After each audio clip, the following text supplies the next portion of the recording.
Live. Hello and welcome to the This Is Not Therapy Hour. I am Brandon Testers. I am a licensed therapist, but this is not therapy for very, very many reasons. I am unfortunately alone today. Margaret's not going to be with us today. Hopefully we'll be back next week. So it's just me. But this is not therapy. It is instead just an open conversation, like any conversation. I'm here. I'm chatting with you, whoever you are. In the absence of any other information, I'm doing my best to make my guesses about who you are and what you're interested in and what you're hearing from me and how I'm impacting you. For those of you who are willing and able, I appreciate when people participate in the chat because it gives me more information on which to base my guesses about who you are and what you're interested in and so on. So for those of you who are willing and able, please participate in the chat. I'm going to be talking before I first started this stream back in the day, I was talking about it with a couple people, and one of the pieces of advice that I got that I thought was really great is that I should not just sit here quietly waiting, which was my original intention. I don't know that I've ever talked about this. My original intention was to do this like it was open office hours, where I'm here and available for anyone to come in and talk to them. But if nobody's here, I'm like doing other work or focused on other things. And then somebody pointed out that that's very difficult and intimidating for somebody to come in and what's going to seem like or feel like interrupt you, that I'm doing something else. It's hard to say something into nothing. So instead, I've always, whether it's me or me with somebody else, I'm always talking about something. I'll be talking about something. If you want to talk about what I'm talking about, if you have a response or a question or whatever, great. But if you have a thought or something you want to put out there into the chat that is about anything else, great, please do that. I would much rather talk about whatever it is that you're wanting to talk about than whatever it is I'm already going on. Please don't worry about like taking us on a tangent or going down a rabbit hole or anything like that. That's not how conversations work. Whatever I'm saying is impacting what you're thinking and what you think next, and whatever you say impacts what I think and what I do next. So I work with a private therapy practice called Effective Artistry. Our physical office is located in Northbrook, Illinois. We work with people in the state of Illinois and Wisconsin. We do individual, couples, family, and group therapy. We also work with a few coaches who can work with clients all over the world via the internet. All of them are executive functioning coaches, but each of them has their own additional specialties on top of that. Business coaching, parent coaching, artists coaching, creativity coaching. I'll do my best to read out comments as they come in because we're streaming on 3 different platforms simultaneously, and each of you will only see the comments that are on the platform that you are watching on. So if you're on Twitch and a Facebook comment comes in, you won't see it. So I try to read those out in order to make sure that we're all on the same page. And among the many reasons that this is not therapy is that it is public. As you are aware, you're here. Anybody else could be here too. And these videos are saved as VODs on YouTube so people can watch them after the fact. So keep that in mind, that with whatever you're putting in the chat, that it's on the internet. And that includes that the comments that you make will be identified as coming from your profile, whichever one you're on. If you're on YouTube, it's the profile you're logged into there. Twitch, Facebook is the profile you're logged into there. So be aware of that. And I think that's pretty much it. Before this started, I was just talking with one of my staff here and a friend of mine, Amy Springer Robinson, who's been on this stream before.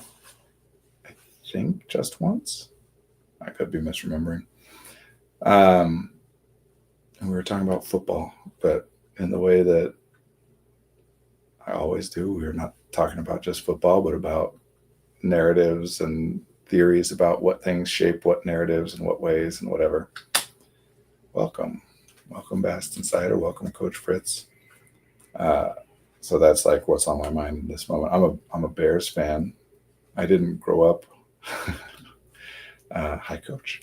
I didn't grow up as a football fan. I didn't grow up caring about any sports at all, really. From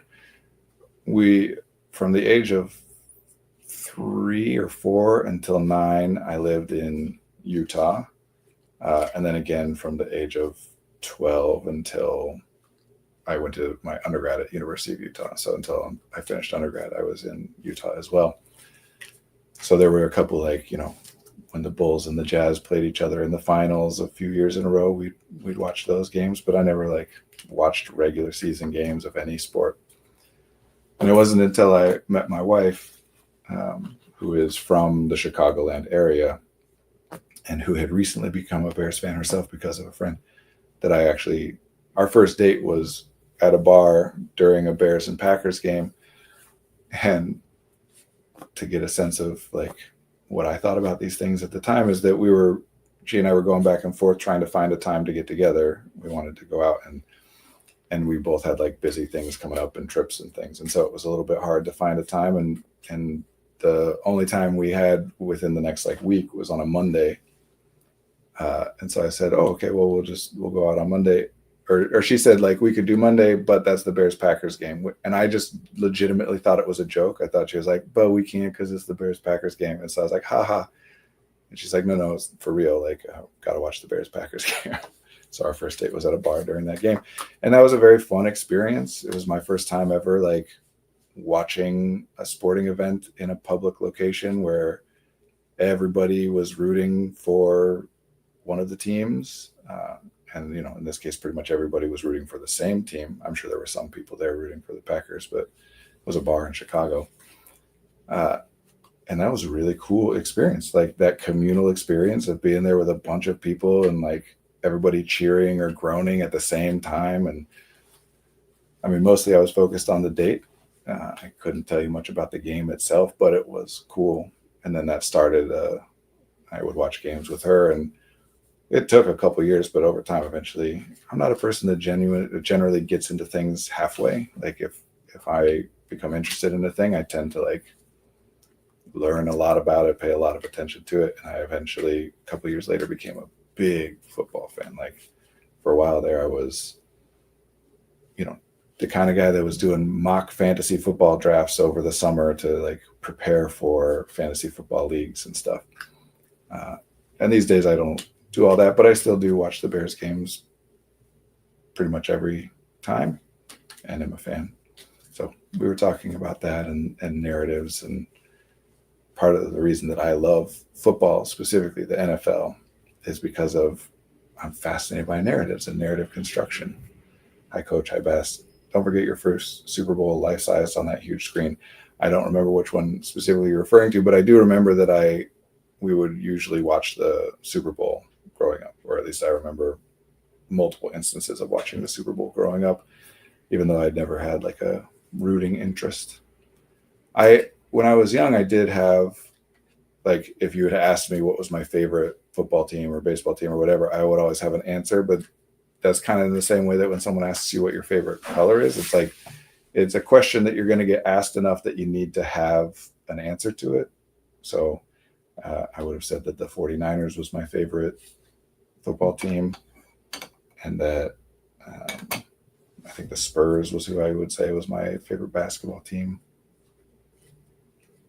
I don't remember baseball. Maybe I said Dodgers. John Green has been helping me appreciate sports ball culture a little more these days. I think it's one of those things where it seems like a comment that got sent early.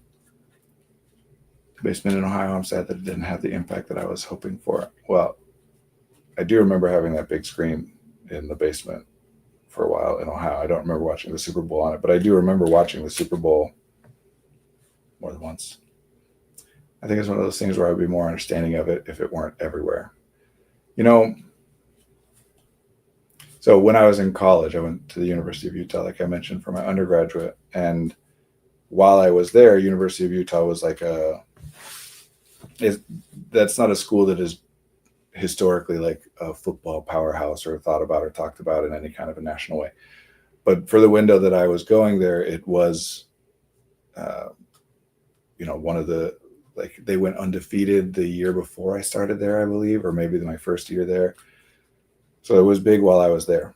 But I went for acting. My undergraduate degree is in acting. And so I never went to a single college football game. I was a commuter. I never lived at the dorm or on campus in any way. I also didn't drink alcohol for my first couple years. The first time I ever drank alcohol, I was 22 years old. So just was not a big part of that culture. And so my really only relationship with the college football was getting annoyed at it, because whenever we were doing a show and there was a game, the parking lot would fill up and whatever. And so the parking would expand into the parking lot for our theater. So that's all I remember about it at college, is getting annoyed when it was difficult for people to be able to find parking to come see one of our shows. Couple days. Sorry, couldn't resist. Did I misspeak and say a couple days for something? I'm not sure what that's a reference to, but anyway, I'd be more understanding of it if it weren't everywhere. I think sports ball culture, and I do appreciate calling it sports ball. You said years. In reference to what? I don't remember what you're... I believe you. I just don't remember what I was talking about. Anyway, when I was talking about that football was relevant when I was at school for a couple of years there, if that's what you're talking about, I did mean years. It was like my last year there was also a big football year where they were in contention for, or at least being talked about as one of the best teams in college football. Anyway, calling it sports ball culture, or superb owl or hand egg are all like funny online ways to refer to. I mean, those last two obviously about the Super Bowl and football specifically, but sports ball just generally is like about sports. And it is an interesting thing culturally. I guess this is part of what I was talking about before, was with narratives. It's something I think about and talk about a lot. And certainly in the United States, at least, like sports fandom is not in any way exclusive to men, but it is certainly very interlinked with cultural constructs of masculinity. So I'll say that, especially like as it relates to my experience of it, there is something cool about the sense of community that is formed by joining a fandom. And this is not something unique to sports fandom. Anyone in any fandom, they might not call it a fandom depending on, but anyone would identify, if asked, that part of what is so enjoyable is like being in community with other people who also care about, want to talk about, like pay attention to the things that you do. So there is something genuinely cool about like being a Bears fan as opposed to another kind of fan. There's like in jokes and rivalries and whatever, and that's cool. That said, I don't actually like if I could snap my fingers and change the structure of our culture, overnight, sports would not have such a central role, because I do think that part of the reason that it's so popular and so tied to masculinity is because it is a zero sum, like sports by definition are zero sum activities where in order for one person or one team to win, the other must lose. That there's not a way for both teams to win. And that we utilize and we push these things in part interlinked with our concepts around masculinity, where what we're doing is training people. I don't want to make it sound like this is all masculinity. It is not. Masculinity encompasses many things. And whenever I personally talk about toxic masculinity, I'm not just talking about like men are jerks. I'm talking about that masculinity is a set of ideas, right? Some things are masculine, some things are not masculine. And among that set of ideas, some of those ideas are ideas that if you believe them, if you are shaped by them, if you make decisions in response to or based upon them, that make things worse, both for the person themselves and for other people around them, or at least has the possibility of it. So whenever I personally am referring to toxic masculinity, what I'm referring to is in the set of all things that are considered to be masculine, some of those are things that cause problems for the people who are masculine and for people with whom they interact. Those are the ones I'm referring to when I talk about toxic masculinity. And a zero-sum mindset is one of those things, that in order to win, the opponent must lose. That's not generally how real life works for humans, right? Like, especially if we want to talk historically, like going into evolutionary history, we are a communal species. We operate in conjunction with one another. So the better that I do, the better that the people I'm in community with do, and the better they do, the better I do. That there's a reason that we are all built the way that we are built, in order to be incentivized to like contribute to the group, because that benefits us all. That's part of the reason that sports exists. And it's not, I don't want to make it seem at all like it's just sports. It's not, like many, I would say until very recently, unless you were like in very, very small and niche communities, until very recently, all games in the United States were zero-sum games, that one person wins, one person loses, or one person wins, everybody else loses, etc. A podcast host I really like says, I don't play board games because when I lose, I feel bad, and when I win, I feel bad. That's one of the reasons I'm not into most competitive sports. Okay, so this isn't what I was getting at right then, but let's talk about this instead of that. There's this word that people use relatively frequently, catharsis, or usually we're talking about cathartic. And oftentimes these days when somebody says that something's cathartic, they just mean like it felt good, or, as a result or afterwards, I felt better. But catharsis is like a name, a word. It's an ancient Greek word. And as always, it's possible that what I've learned or what I remember is inaccurate in some ways. And if that's the case, please let me know. But to my understanding, catharsis is a word that was popularized or like and put into writing, codified, discussing Greek theater at the time. And that what it's being talked about, and it was Plato, I think. I get Aristotle, Plato, and Socrates confused because, one taught the other and then that one taught the other. And I get the order mixed up. But I think it was Plato that was talking about Greek theater. And the idea of catharsis is that effectively you have an emotional response to something disproportionate to the impact of that thing on your life. So by nature, by design, the way things happen without any like artificial whatever is that if there's something and I'm afraid of it, it's because it is dangerous, right? That like that thing could hurt me. That's why I'm afraid.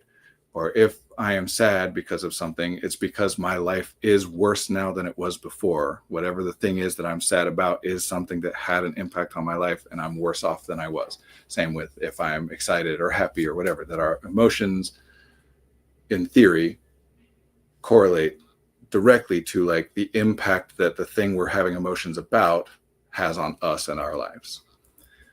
Well, then catharsis is when we observe something or respond to something as though it has an impact on us, meaning we get scared of something in the way that we would get scared of something that could kill us, but it's not real. It can't actually do that. It won't. And that's the point. Same, I need a mnemonic for their order. Plato first. I'm pretty much guessing. I don't even know. I was going to try and do an order, but I'm pretty much guessing. I think Socrates for it. Oh, yeah. Socrates, Plato, Aristotle. But I'm also not sure which one did which thing. I mean, some like, because their name is in it, the Socratic method or, Platonism or whatever. I do think that's one of the things that, that's one of the functions that sports serves, especially, again, not exclusively, but especially for men or masculine people in the United States, is that it is a cathartic experience. And I, like I said, I never used to care, right? Like the majority of my life, nothing that happened in any sport made me feel any differently. And then a point came at which that changed. And I have experiences I can remember what it felt like when the double doink happened. Sorry if you're a Bears fan, it was a terrible experience, Plato was the plucked chicken. I don't know. I don't know what that is a reference to. My adult married daughter quit her teaching career in July, has given up driving, doesn't participate in family activities, refuses prescribed psych meds for depression, OCD, unsure how to help. Okay. Let me finish double doing. It was a playoff game, and it was what would have been a game-winning field goal. And when the ball hits the like upright, instead of it makes a sound that people often refer to as a doink. And so it was theoretically a relatively easy field goal for the Bears to move on in the playoffs for the first time in a long time. And it went up and it hit the side of the upright. And then sometimes that happens and it still goes through, and it started falling down, and then it hit the bottom of the upright, and instead of falling through, it bounced off. So double doink is what it's referred to. Anyway, to finish the point on catharsis and then address this other comment here, that it is useful to us, not all humans in all contexts, but it is, we feel emotions about things. This is kind of the whole hierarchy of needs stuff, right? That if you solve a problem, you don't no longer have problems. You just move on to the next problem. And ideally, each new problem we're addressing is not as fundamental or as large as the previous problem. In other words, we're going to feel scared about some things. We're going to feel angry about some things, and sad and nervous and excited and happy, and the pleasant emotions as well. And so catharsis, to some extent at least, provides an opportunity for us to feel those emotions, to experience those things about something which is not real. So then once it's done, and by real I mean it doesn't have an impact on our life. So once it's done, our life is still okay. Basically putting high emotional stakes on something that doesn't have a large impact on your life. So after the Bears lose a game, even that game, I'm sad about it in that moment or upset about it. But my life is no demonstrably worse after it happens than before it does. The same cathartic thing applies to narratives, movies, films, books, shows, music, poetry, video games, right? That all of us at this point, I guess I shouldn't say all, I'm sure there are exceptions, but for the vast majority of us, almost all of us, we engage in many things which are cathartic. Roller coasters are cathartic. Haunted houses are cathartic. To some extent, the entire cultural thing around Halloween is cathartic. The way that we decorate and address death and violence and whatever. Catharsis, a bodily purging, from Latinized form of Greek catharsis, purging or cleansing. So when we're talking about catharsis in this, I guess emotional catharsis would be the full phrase, but I've actually not heard anyone use catharsis to mean it in a physical sense. Maybe ever, but certainly in a long time. Originally medical in English, of emotions, a purging through vicarious experience, from 1872. Psychotherapy Sense, first recorded 1909, in Brill's translation of Freud's Selected Papers on Hysteria. So that's the version I'm referring to, is by feeling this emotion in response, vicarious, meaning living through, in response to something which isn't our own actual life, we then are able to kind of experience that emotion and not have it anymore. And I'm talking about the mechanism of it, rather than just this idea that I've suppressed this anger, and now that I felt angry because of this movie, I've been able to express it. I'm talking about it as cognitively. When we think about something, what we're doing is identifying problems and trying to identify solutions to those problems. So when we give ourselves good problems that can be resolved, we don't have the opportunity in that time to come up on different problems about bigger, more important things that we can't resolve or don't know how to resolve that might stick with us. So there's reason that we like things with beginnings and middles and ends. We want to have the experience and then be able to put it away. So anyway, in that sense, that's one of the useful things that sports does, especially for men, that in the United States, masculinity, the part of what is encoded to that is not feeling very emotional about narratives, movies and shows and things like that, but feeling very emotional about a sports team is encouraged. This other comment: my adult married daughter quit her teaching career in July, has given up driving, doesn't participate in family activities, refuses prescribed psych meds for depression, OCD, unsure how to help. I understand that. I also am unsure how to help because I don't know. Even if I did know, even if I'm working with this person, I'm never going to have certainty on how to help. So one of the things that we talk about in therapy and in my supervision and training and developing other therapists is we got to talk to the person in the room, right? That even in cases in which, if a client is talking to me about somebody else and something that they're doing, and they're presenting to me about like this terrible thing that this person's doing, even if I agree that it's terrible, and I'm not saying that in this case, that's not what's happening here, but even if I agree that it's terrible, I still am not going to talk about like how that person should change. I mean, we can mention or whatever, but that's not the focus of our work because there's nothing I can do about a person who's not here. And so one of the things that we have to address there is that fairness is useful as a concept. John Green talks a lot about the soap opera drama and community of sports. Yeah. Autocorrect. Sheesh. Catharsis is not limited to fear. Catharsis is not limited to fear. It's any emotion.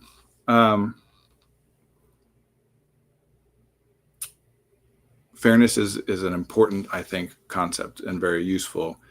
But like any tool, it has its limits. And when we try to use it for things that it is not designed for, that can cause problems. And fairness is one of those things that it's not really like the saying, right? Life is not fair or whatever. It's not generally impactful in like an individual experience or an individual relationship.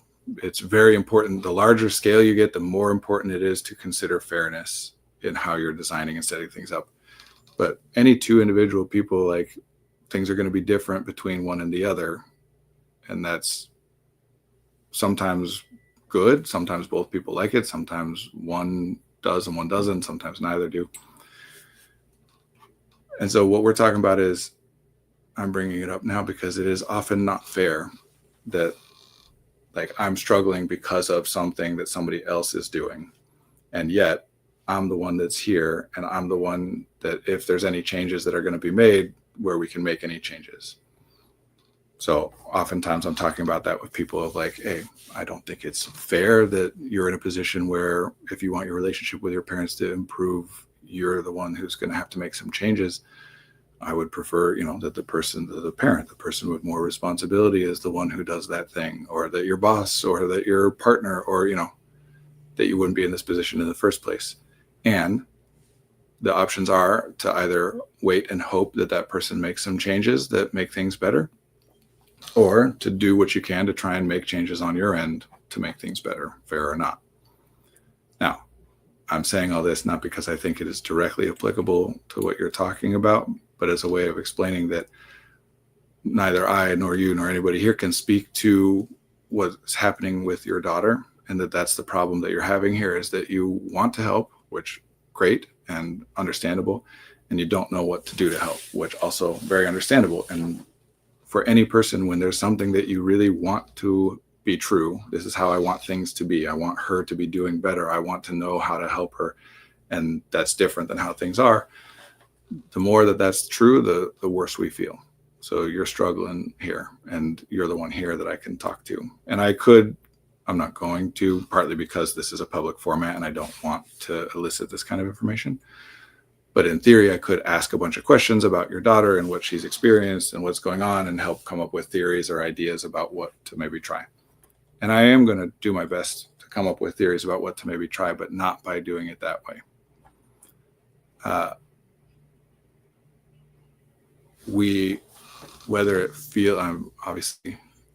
I'm addressing the possible response, responses that are common or can come up. And because of the nature of this being like relatively one directional, I'm trying to address some of these things in advance in ways that I wouldn't usually do in a one-on-one conversation.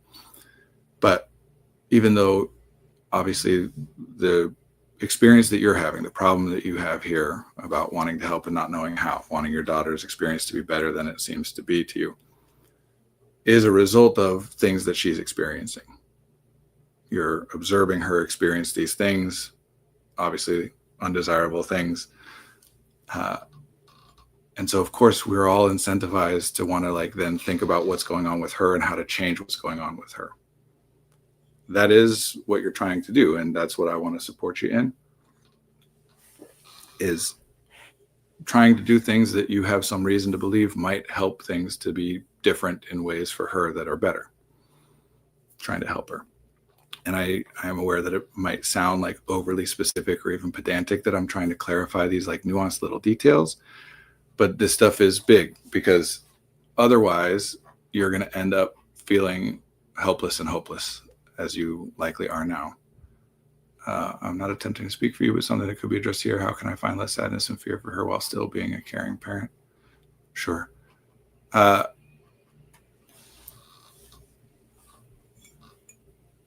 Because there's nothing that I or any other expert is going to be able to say that's going to like, that we could say, do this thing and everything will get better. Anything that I or any other person, expert or not, says to you, where after you hear it, you're then thinking, oh, I know what to do, I'll try this. That's about creating a level of confidence in you, a belief in you that it will be helpful. And that's not a bad thing to do inherently, but it also provides for the possibility that then you go and you try it and it doesn't result in what you're looking for. And that makes the problem worse. And then people end up kind of skipping from expert to expert looking for some kind of advice. This stuff is complicated and there aren't easy or simple answers to this, but we do our best to give as much like support and advice and help as we can. Mostly this is going to be around you communicating with her, including, and mostly what I mean there, when I say mostly this is going to be about, I mean mostly what I can talk to you about that I think is likely to be helpful is about how you communicate with her. I'm inferring, reading between some lines, making assumptions because I have to, and so please correct me where I'm wrong. I'm wrong all over the place, and it's much more helpful for you to tell me where I'm wrong than for me not to know. But I'm reading between the lines here that there is communication going on, likely between you and her, but likely also between other people and her, where you or other people are trying to help and are getting responses from her that is indicating something along the lines of like, what you're doing isn't helping, or you can't help, or that you're wrong about, or that it might even be that she gets angry at somebody who's trying to help, saying that they don't understand, or they're making the problem worse, or the problem is their fault, or to some extent their fault. Again, I don't know that. I'm just making the assumptions that seem most likely to be useful assumptions to make as best I can.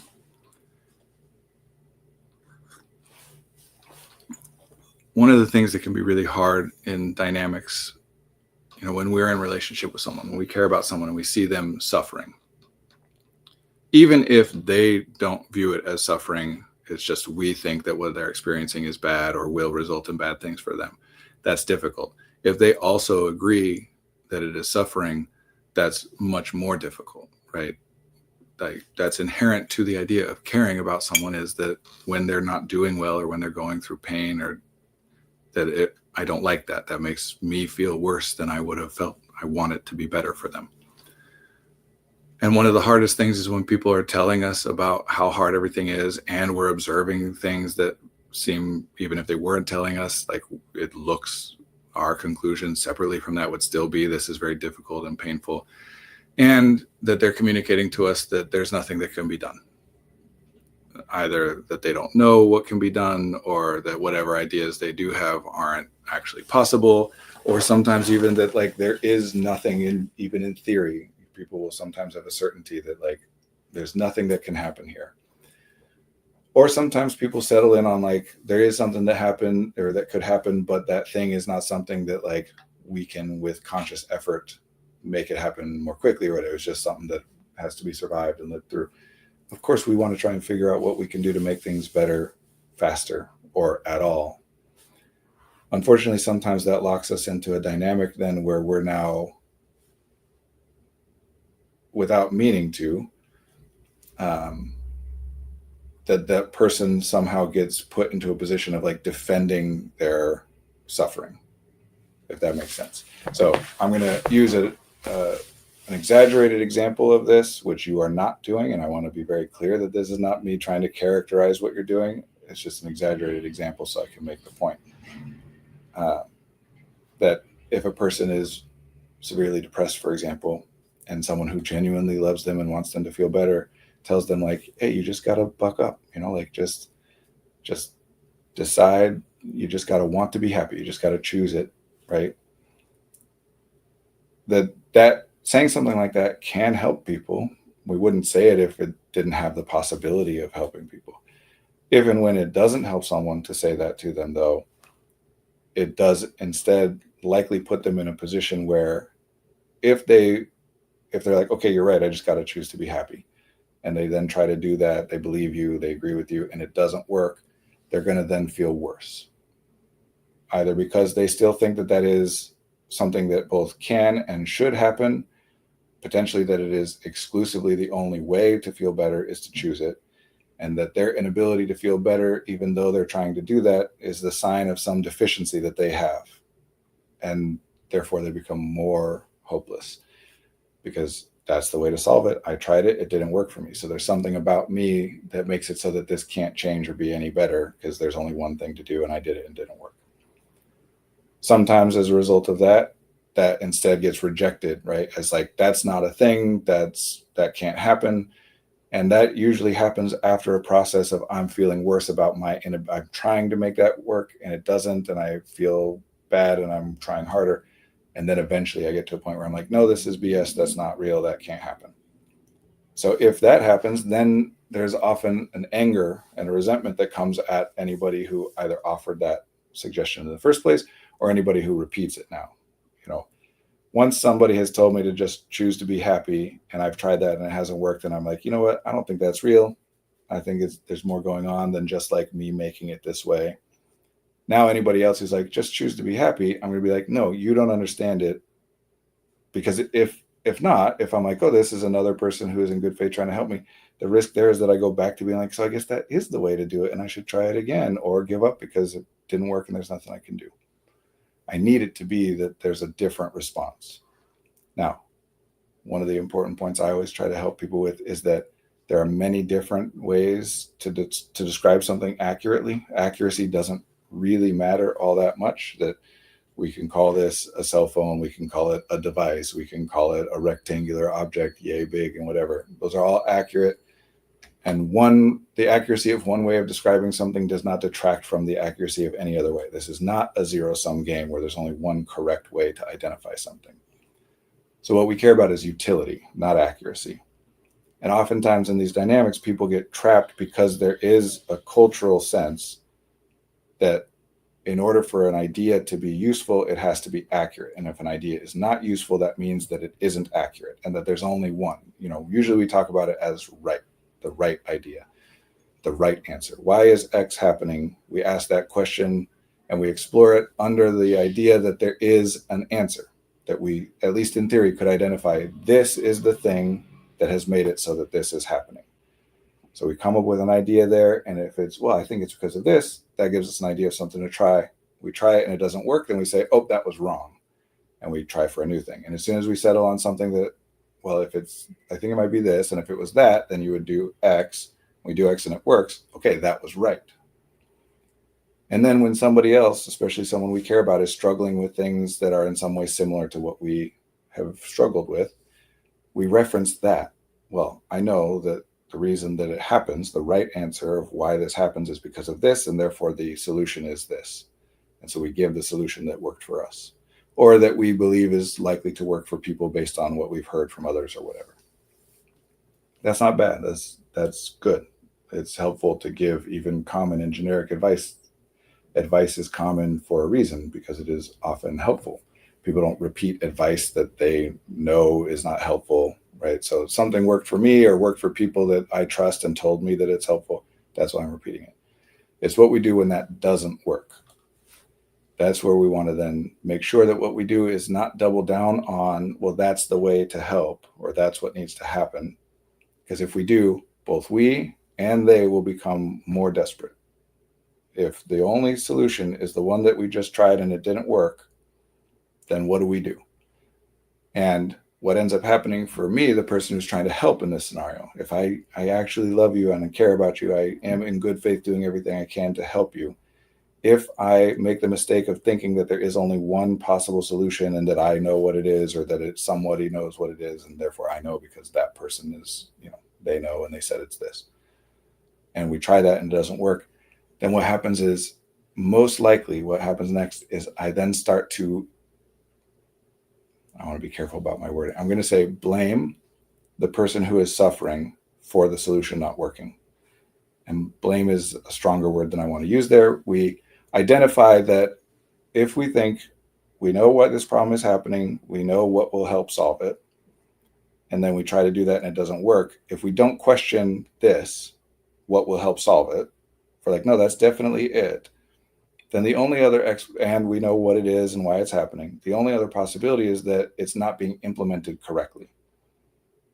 And that leads us down a path where we end up thinking about, like, this person is struggling because they are not doing a good enough job of implementing whatever advice or solution has been identified as being helpful. I'm not saying it jumps straight to that, and I'm not saying that it always goes to that.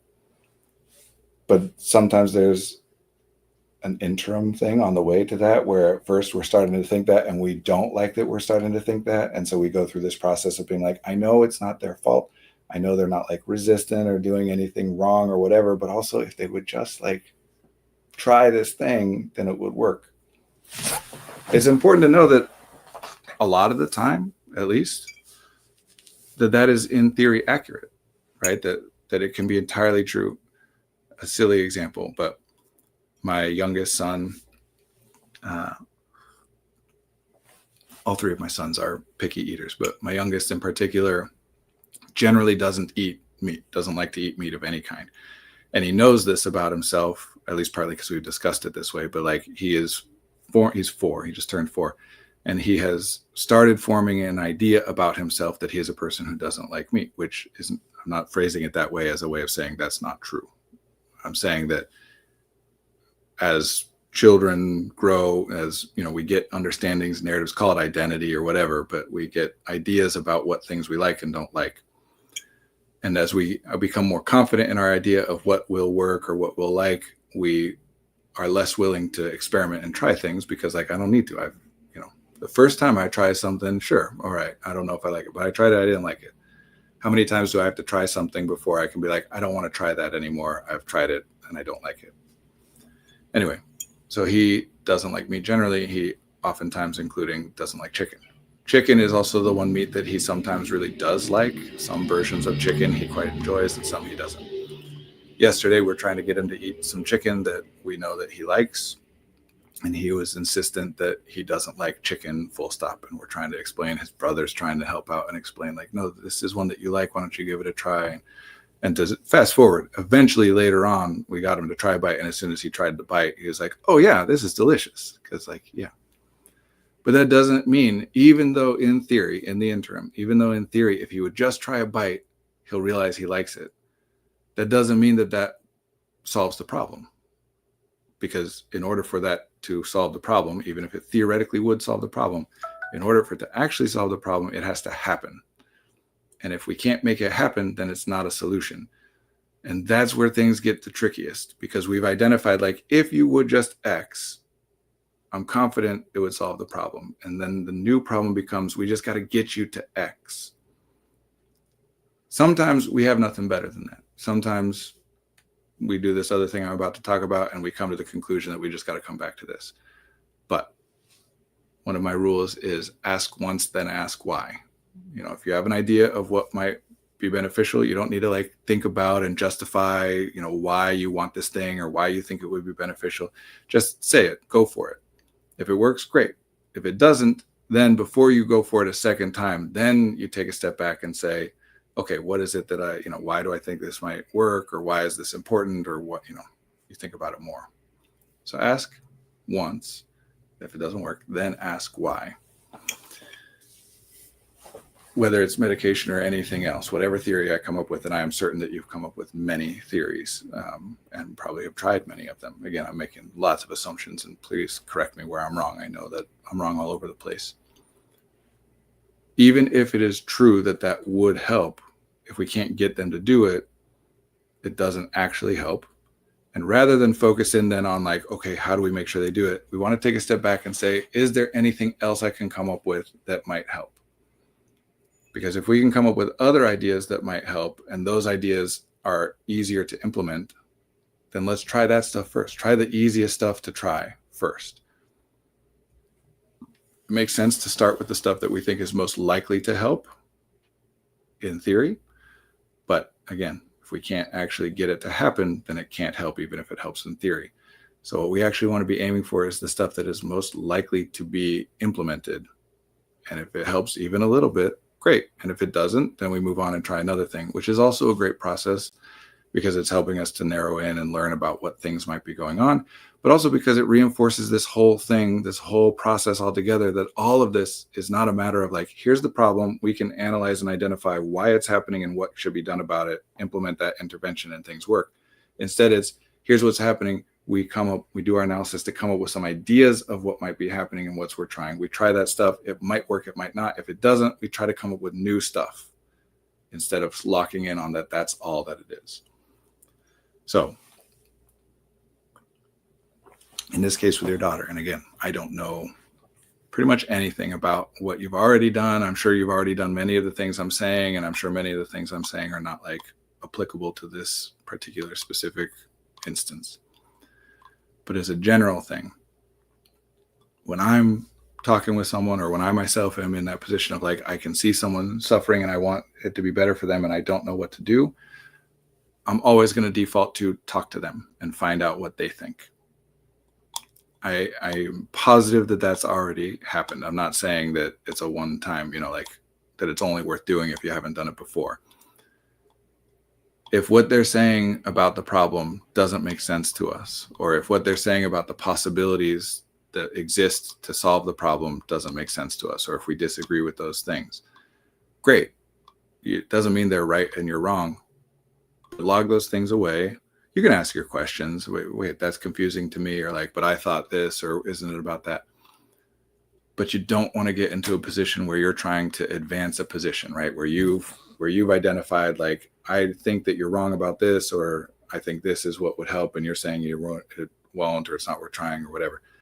As soon as we do that, we now have entered into a dynamic where they're incentivized to pay less attention to us, to argue against us. It makes it even more likely that even if we do come up with something else that might be helpful or useful, that's going to get rejected out of hand because we've now been identified as a person who's like got the wrong idea or whatever. So instead, we want to understand as much as possible, A, what they're experiencing, B, what their theories are about why they're experiencing it, C, what their theories are about what could be done to make it better.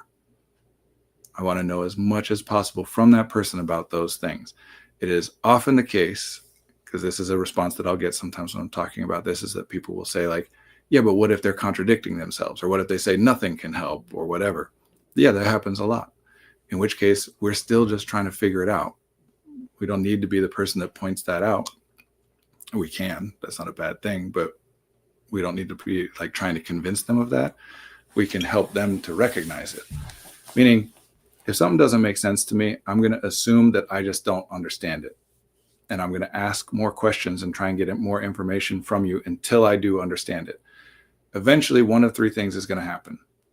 Either you or I or both of us are going to give up. Like, I still won't understand it. And we're both going to be like, it's just not worth, maybe I'm like, it's not worth trying to figure it out. You think it's not worth trying to explain it, or we both decide it's not worth it. That's one possibility. Another is, if neither of us gives up on it, I keep asking questions, and eventually you're able to answer my questions well enough that I finally get it. I understand it now. That's the second possibility. And the third possibility is that if we're continuing to try, not giving up, I'm asking more questions and I still don't understand it. Eventually you come to a recognition that you don't really understand it.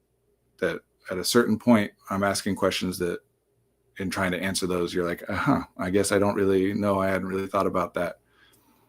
So now we're not the one like pointing out to them that they're wrong about something. And it doesn't work if you're doing it rhetorically.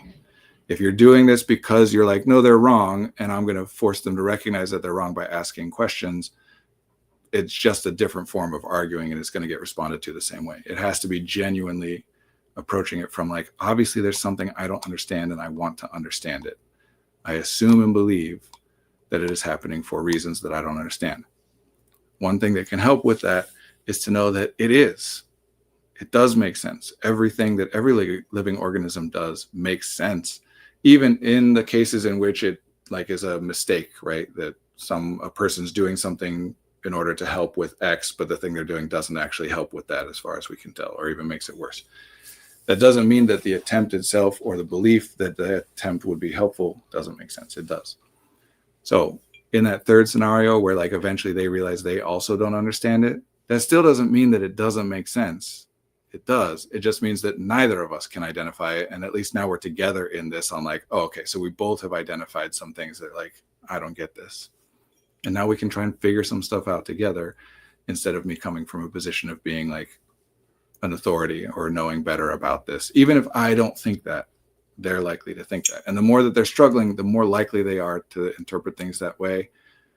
Part of why I'm saying it has to come from genuine curiosity, not a sneaky attempt to try and change their mind, is because even when it does come from genuine curiosity, they're still quite likely to interpret it as though you're just trying to make them feel dumb or like point out that they're wrong or something. At least if that's not true, you can work through that and explain it. But if you are actually doing that, if you're aware that you're doing that, then once they point it out, you don't have the option to talk about like that's not what you're trying to do and you're just trying to help, unless you start to lie and pretend like that's not really what you're doing, in which case you're off the rails. Nothing good is going to happen after that. Once you start like pretending that the point they just made isn't true when it is, we're not getting anywhere.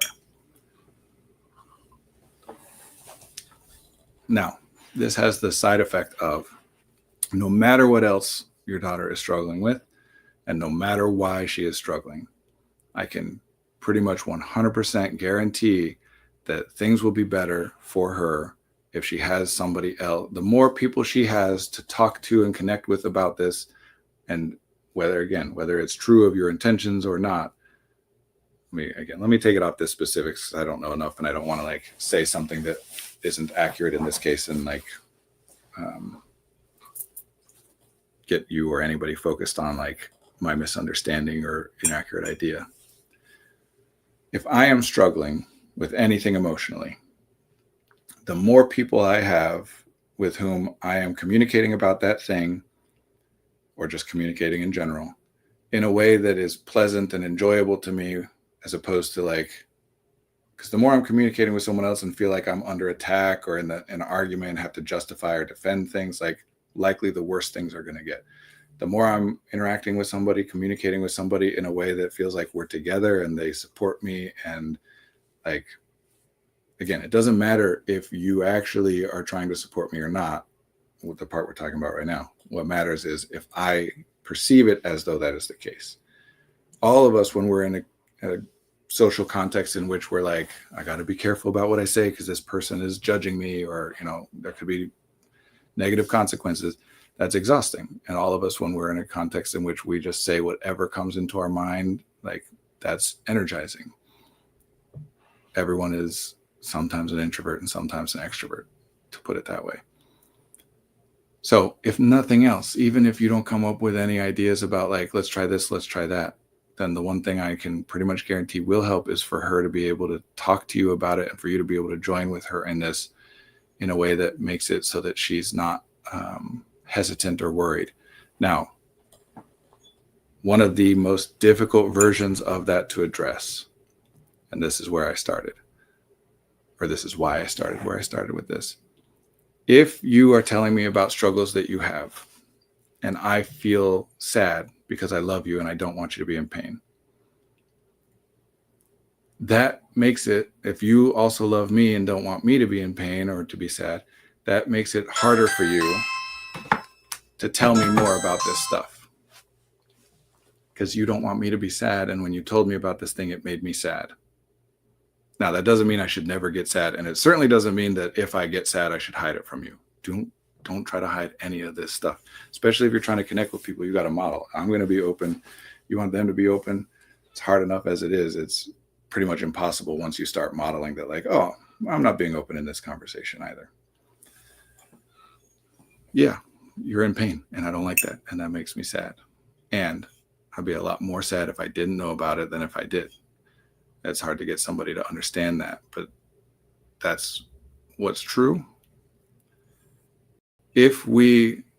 She's trying to figure out how to fix it, right? She doesn't like what's going on. She wants to figure out how to change whatever's happening.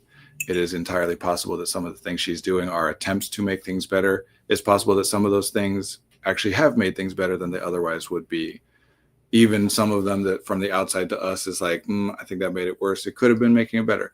It is also possible that she is doing things that are making things worse. Even possible that she's doing things that she thinks is making it better, but in actuality is making it worse. But that stuff is like really complicated, and there's not a lot of meat on the bone for you to pursue that, right? It's too much risk and not very much reward. That's the kind of thing that like a good therapist can help with, exploring and pushing on those more challenging things, but you're not the therapist. So for you, it's just about joining, just about being there, being open and honest about like, yeah, so she's trying to make it better.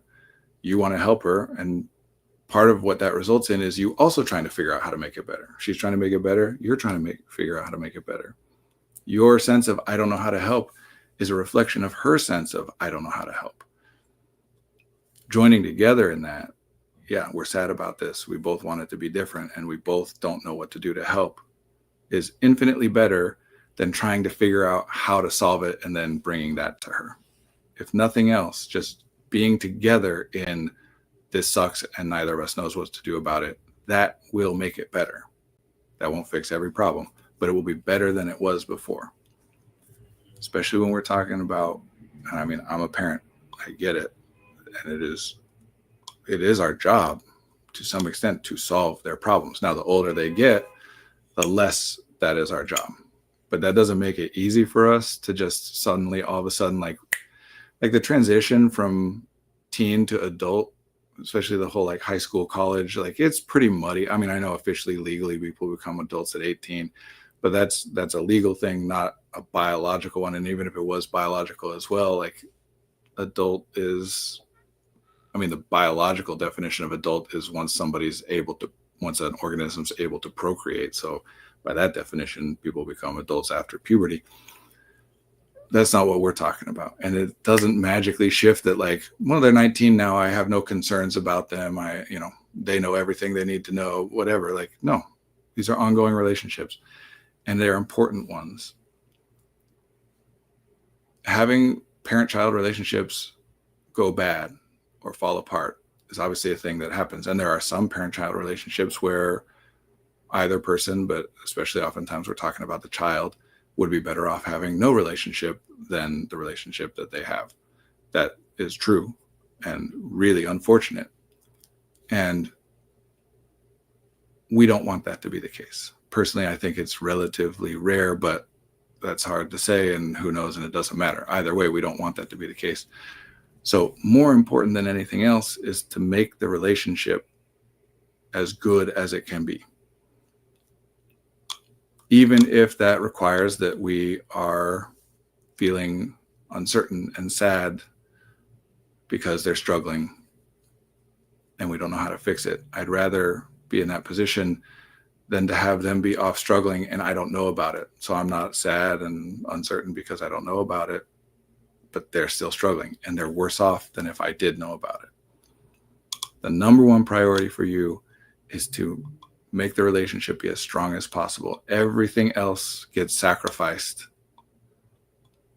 And this is not an implication that your relationship isn't good. I, again, have no idea about any of that. I'm just saying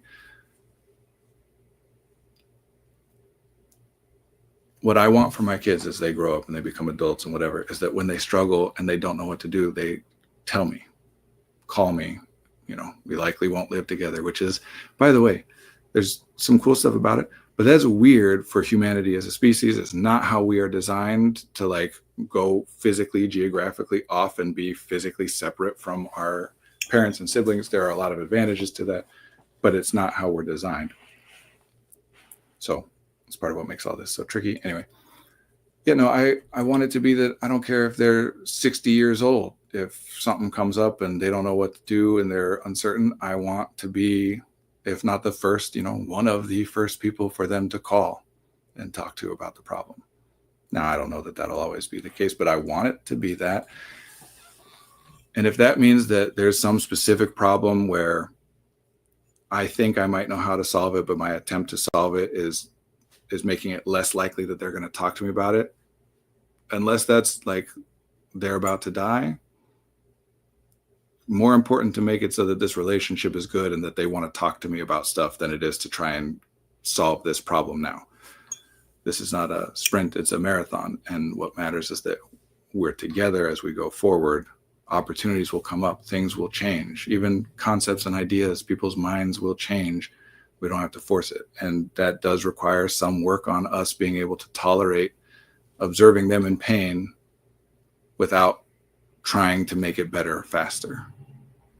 Which isn't to say we shouldn't try to make it better as fast as we can. We obviously should. That's a good thing. But that urge in certain contexts can make things go worse for us. If we want so desperately to make it better, then it can be difficult for us to like take a step back and slow down and focus in on just hearing and being with them and understanding. We want to solve it, and then we rush. It's hard. It's meaningful that she is an adult and that you mentioned that, because it is meaningful for you to mention. Obviously, it's important to state that does impact it and changes things. And that's why I'm emphasizing this, is that more than anything else, it is just making it so that the two of you can talk with one another, interact with one another as much as possible, as easily as possible, make it as low cost as possible. And again, inferences and assumptions, even if that includes not trying to figure out how to help, but rather just being with them as it's a problem. I said a lot there based on like one little question. I hope that I've been clear about like the number of assumptions and things, and I know it's to some extent at least generic and whatever. I have to wrap this up and move on to my next meeting, but I'll be back same time next week. And if you want to come back and ask more or say more specific things, I certainly can try and be more specific in my responses. Valuable. Thanks. Well, I'm glad that you think of it that way. Happy to provide any value that I can. Yeah, I found it a lot easier to talk with parents when we can spend time together in a lower stakes way. That's very important to mention, and I didn't mention that, so thank you, is that some of it is just about spending time together and being with each other, and we're not focused in on the problems at all. We're just enjoying ourselves and not thinking about it or discussing it, as opposed to only discussing it from like the lens of trying. It's better when we're discussing it, better to try and just understand and be with them than it is to try and fix it. But it's also very helpful and valuable to not be trying to understand it or fix it or anything and just not talking about it. But please, come back and give me more specifics, and I'll try to be more specific as well in response, and we can talk about it. But please, always, always, always relationships. We have a lot of research on this. If you care about research, happiness research, everything always comes back. The number one, by far, most impactful thing on what makes people as happy as they are is relationships, the number and the quality of relationships that they have. Other than death, everything else can be weathered. We don't want to have to weather it any longer than we need to. But if we lose the relationship, then we lose the ability to help at any point in the future. And I'd rather help over the course of the rest of their lives. I'd rather not help in this instance, but have the opportunity to help with everything else in the rest of their lives than help with this instance and lose the opportunity. So some work and exploration on our part then as parents or as people who love people who are suffering, to explore how do we do what we can to be able to tolerate things on our end so that we don't have such strong impulses to rush in and don't need to hide those, because we don't want to hide it. We just want to actually address it so that it's not happening as much as possible. Anyway, I really do have to go. This has been great. Thank you all. I'll be here same time next week. Bye.